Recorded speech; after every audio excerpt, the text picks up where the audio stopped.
My name's Jay Hamilton. I'm an Associate Director at Health Innovation Manchester in the northwest of England. And I'm here today to talk to you about our digital COVID-19 tracker that we placed into care homes during the COVID pandemic.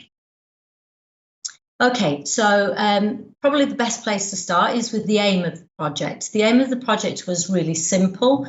We were trying to improve the way that carers, often non-clinically trained, could track symptoms of COVID-19 during this horrendous time of pressure and turmoil within the care home sector with this very vulnerable group of patients, residents as we describe them.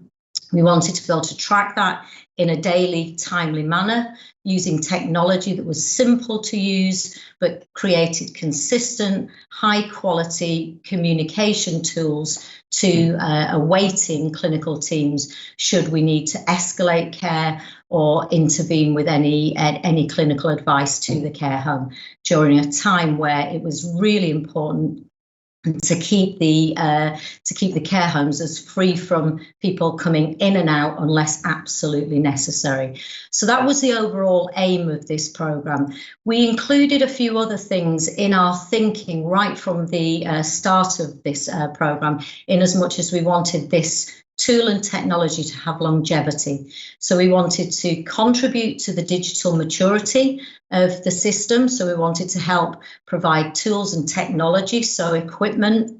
So we worked with our local teams around building digital maturity around connectivity, the equipment that's used, etc.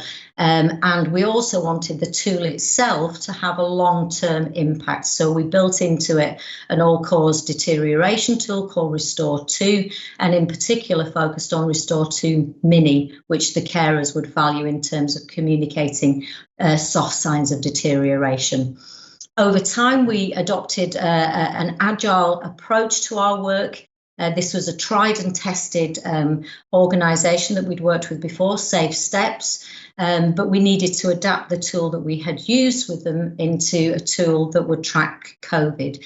So we did a hackathon. We brought in users, both clinical and carers. We created personas to make sure that this would work for the people it was most meant to affect.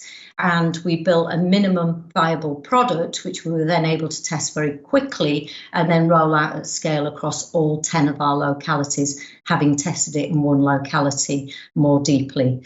That blueprint allowed us to engage with directors of commissioning. What would this cost in the future?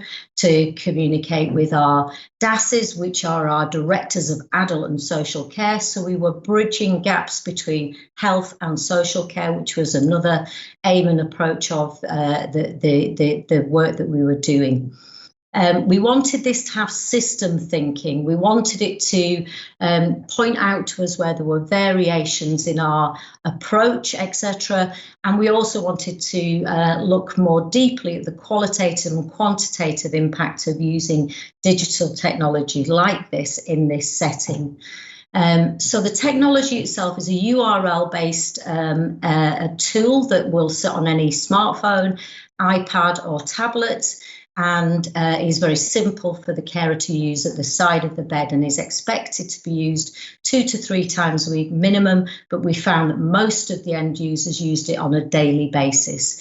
It improves the dashboard ability of the receiving clinicians to be able to respond to care needs within that care home. And let me just share some of the data and the measures that we got. As you can see, we managed to roll this out to 151 care homes. That was the last data point we took, although that's going up on a daily basis. We've done almost 369,000 assessments of residents in care, and that's to over 4,200 residents themselves across Greater Manchester. We've now set the tool up, and it's licensed for a further year, and we continue to develop adopt and spread methodology to try lift the blueprint that we created early in the programme into common use across the entire system itself. We have some of the key learnings I think that we have are around the technology is great, but unless you train the individuals, the carers at the bedside and the clinicians receiving this data, that's where the real secret sauce is created. Many thanks, and look forward to questions.